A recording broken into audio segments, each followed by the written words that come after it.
এরকম করি সকাল সকাল আবার বর কাজ করছে। কি করছে বলো? মুখে আবার বলতে পারবো না, মুখে এখন ব্রাশ নিয়ে আছে। তো গুড মর্নিং তো বলো, এটাও বলবো না। আমার বরের হয়ে বলে দিচ্ছি গুড মর্নিং সবাইকে। আর আজকে কাজ দিয়ে স্টার্ট করছি। এই যে আমার বর কাজ করছে সকাল সকাল।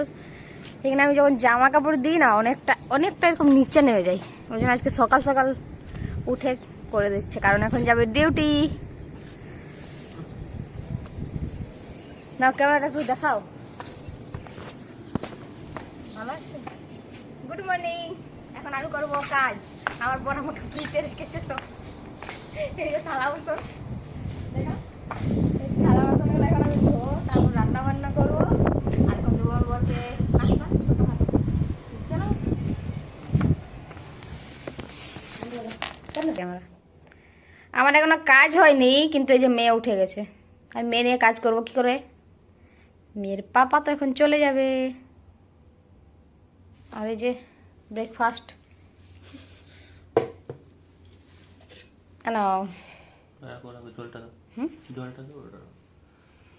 ও এখন চুপচাপ হয়ে গেছে।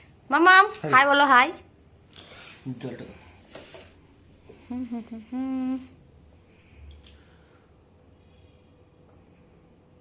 তাকিয়ে আছে কেমন দেখো। চলে যাবো ডিউটি, কিছু বলো। তুমি তখন কথা বলতে পারছি না, এখন বলো। আমি বদনাম দিই মামা, আমি বদনাম দিই? ওটা তোমার কাছে আছে।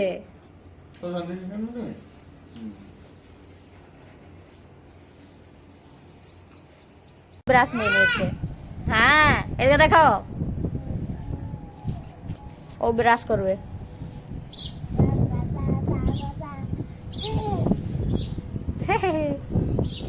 মাম্মাম সকাল সকালে হাসিটা দেখতে তো অনেক সুন্দর লাগে।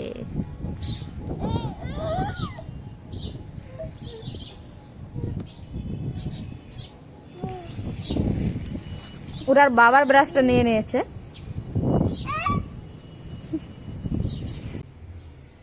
তো এখন আমার কাজ কমপ্লিট হয়নি। এই যে দেখো বিছানা যেমন তেমনই আছে, আবার থালা বাসন ওখানেই পড়ে আছে। তো আমি ব্রাশটা করে ভাবছি একটু খেয়ে নিই।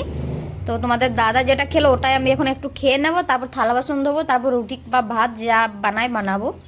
আর এদিকে মেয়েটা খেলা করছে, মানে যত জিনিসপত্র আছে সব ছড়িয়ে দিয়েছে। তো এটা এখন আমি খেয়ে নিই, তোমাদের সঙ্গে আবার পরে দেখা হচ্ছে। এখন অনেক কাজ বাকি আছে। কিছু থালা বাসন ধুয়ে আমি রেখে দিতে গেছি, একটু 2 মিনিটের ব্যাপার। দেখো ও থালা বাসন ধুচ্ছে। আমার কাজ করার অভাব নেই, আমার মেয়ে কাজ করবে। ওটা ধোয়া জিনিসটা কি করছে দেখো। মাম্মাম মাম্মাম তুমি কি করছো? অনেক কাজ করছো না? বাবা অনেক কাজ করছো।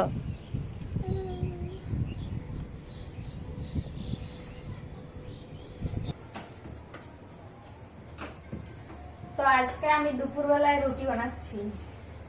ভাত তরকারি ডাল সবকিছুই হয়ে গেছে, কিন্তু রুটিটা বানাচ্ছি আমি আমার মেয়ের জন্য, কারণ ও ভাত খেয়ে ঘুমিয়েছে। আর আজকে না স্যালাডটাও শেষ হয়ে গেছে, তাই কিছু রুটি বানিয়ে রাখি। ঘুম থেকে উঠলে ওকে রুটি খাইয়ে দেবো। ভাত খেয়েছে, আবার কেউ ভাত খাবে? আর এইটুকু বাচ্চা তো আবার ভাত দেওয়াটা উচিত নয়। তার জন্য আজকে দুপুরবেলায় বানাচ্ছি রুটি। দুপুরে বানাচ্ছি যে তার জন্য একটু বেশি করে বানিয়ে নিচ্ছি। মেয়েটাও ঘুমোচ্ছে, বানিয়ে রেখে দিই।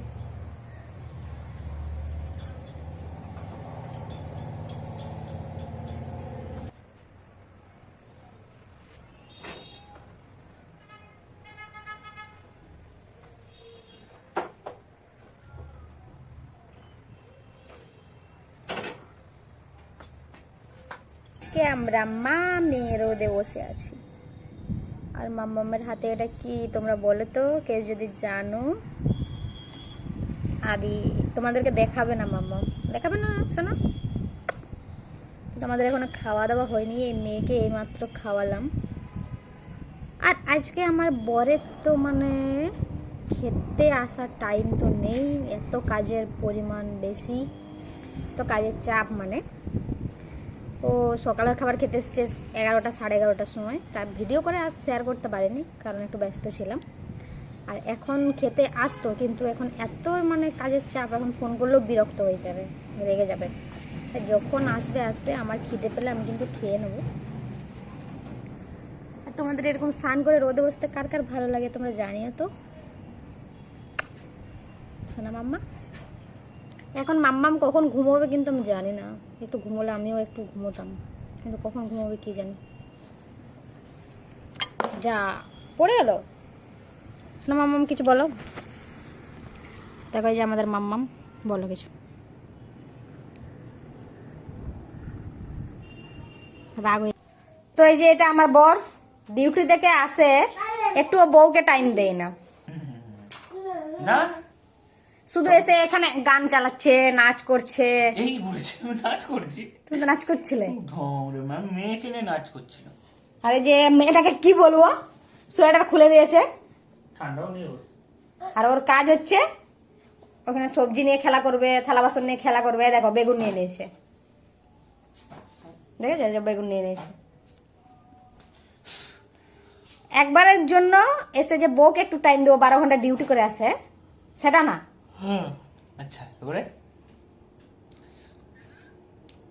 হ্যালো, পূজার মাথা খারাপ হয়ে গেছে। কি হয়েছে কি জানি, ডাক্তার কাছে নিয়ে যেতে মনে হচ্ছে। মাথা কি উল্টো পাল্টা বকছে কি জানি।